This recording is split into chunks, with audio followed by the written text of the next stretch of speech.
Thank you very much for coming. Today we have Shazreh Hussain with us, who is a gender and Islamic scholar, a humanist, a human rights activist, and above all, a Sufi.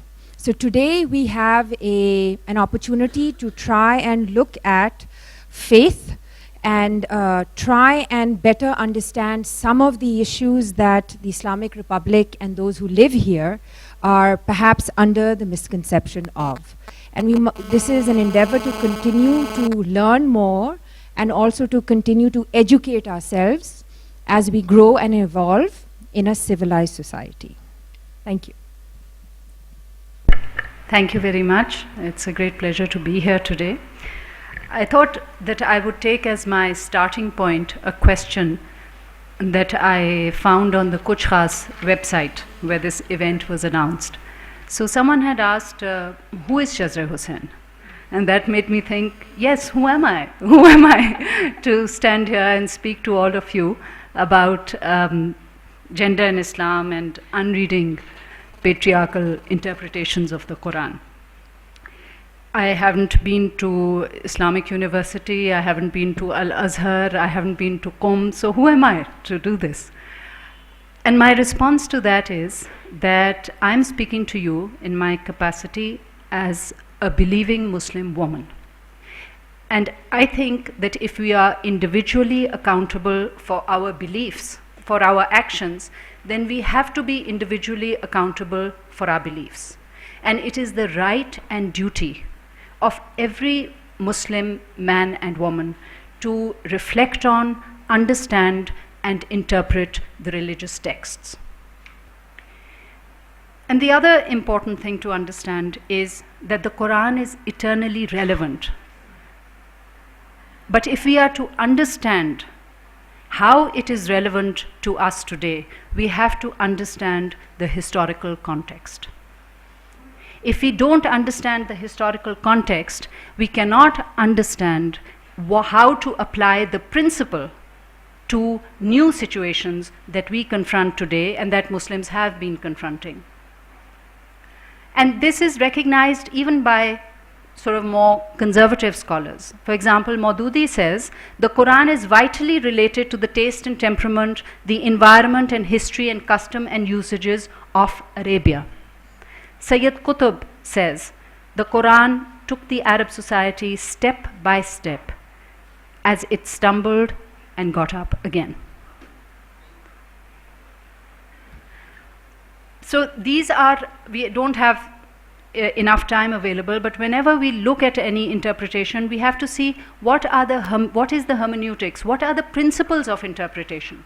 And another one I would suggest is this, that we have to look at the Quran as a coherent text.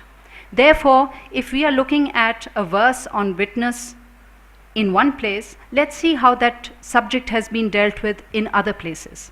If we are looking at the relationship between a husband and a wife, let's see all the places in the Quran which talk about that relationship. And let's come up with a coherent view, not just take little bits and pieces of the text and base an entire interpretation on one small part.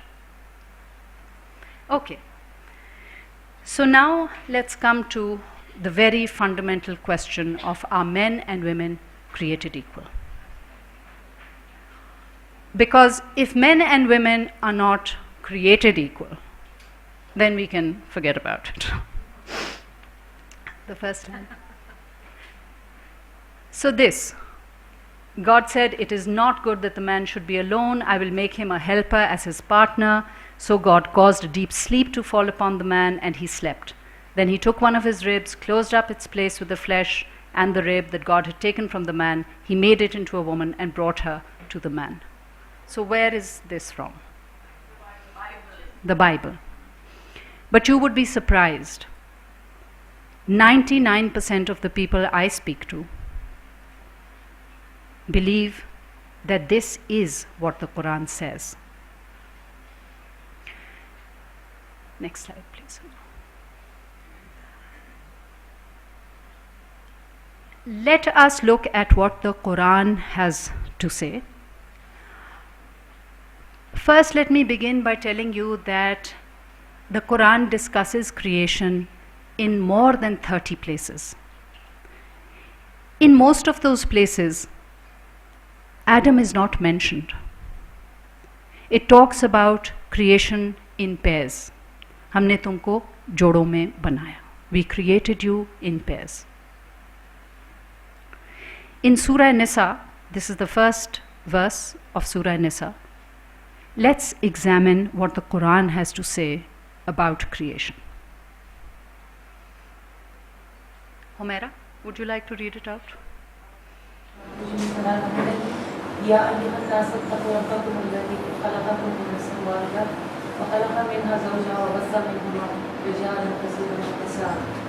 Okay. Before I take you to the translations, I want to point certain things out to you. So basically this says, Ya ayyuhan nasu, and as we all know, nas is everyone, all human beings.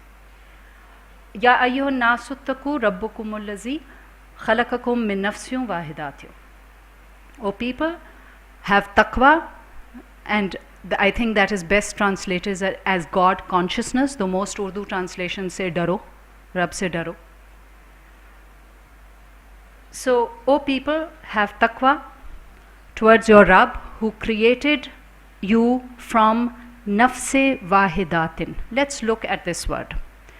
Nafs has been translated as Jaan in Urdu, as soul, as person, as human being, as living entity, even as a single cell. Now, nafs is neither male nor female, conceptually speaking. You'd use nafs whether you were talking about a man or a woman. So the first creation, Allah has not chosen to speak about it in a gendered way. Now Arabic is a language which has, everything has a gender. So then maybe there's a clue there, in the grammatical gender, maybe that'll give us a clue. So what do you think the grammatical gender of nafs wahidatiyun is? It's feminine. So I'm not saying we have to go there, but I'm saying if we want to go there, the grammatical gender is feminine. وَخَلَقَ مِنْهَا زَوْجَهَا. Minha. Ji. Minha is a word which can mean of the same nature, of the same species, or extracted from. It has both meanings. Let us acknowledge that.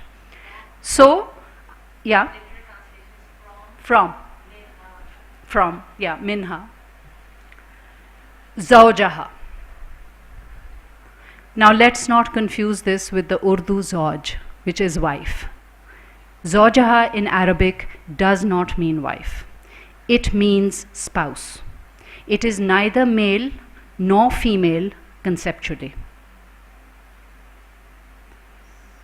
So let us understand that in the place where the Quran talks in greatest detail about creation, Allah does not choose to do it in a gender specific manner. Now let's go on and look at, and from that we spread men and women. Let's go on and look at some of the translations that have been done. This is Muhammad Asad, one of the most widely read translations. And it says, O mankind, be conscious of your sustainer who has created you out of one living entity, and out of it created its mate, and of the two spread abroad a multitude of men and women. Next. Abdullah Yusuf Ali, the most widely read translation. Reverence your guardian Lord who created you from a single person, created of like nature, his mate, and from them twain scattered seeds, countless women and men. Next. मौलाना अमीन इस्लाही. ए लोगो अपने रब से डरो जिसने तुमको एक ही जान से पैदा किया और उसी की जिन्स से उसका जोड़ा पैदा किया और उन दोनों से बहुत सारे मर्द और औरतें फैला दें. Next. This is Maulana Shabir Ahmad Usmani, Tafsir Usmani, and Maulana Maududi, Tafhimul Quran, and you can see that it is similar. Nafs is Jan or Zoj is Joda in both. So no one in translating this, no matter what their views, no one can add gender to this. No one can assign a gender to the first creation. And surely there must be a reason for it.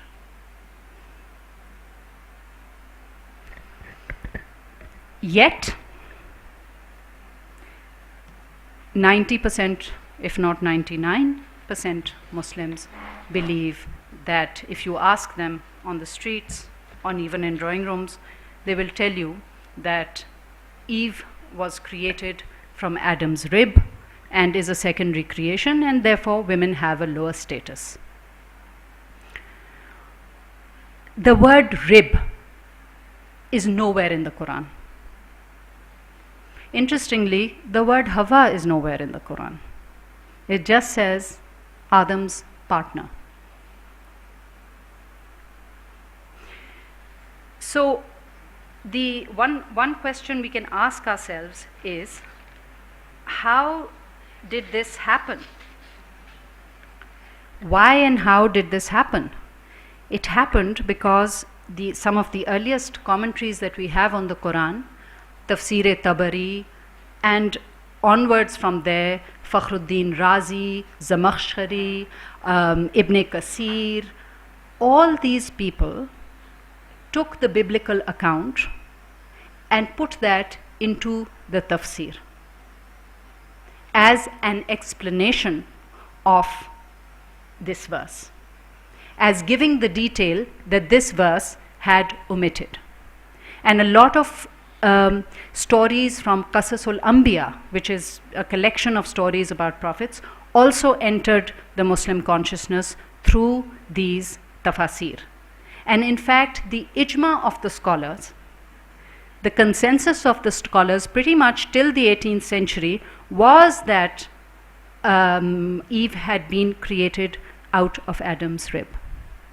It only changed in the 19th century, 18th, 19th century, when people like the Grand Mufti of Egypt, Mufti Muhammad Abdu, said that we are not going to use Israeliyat to explicate the Quran. The Quran clearly shows that men and women are created equal. They have equal human capacities and they are equal as human beings. Even then, some scholars persisted in holding the contrary view.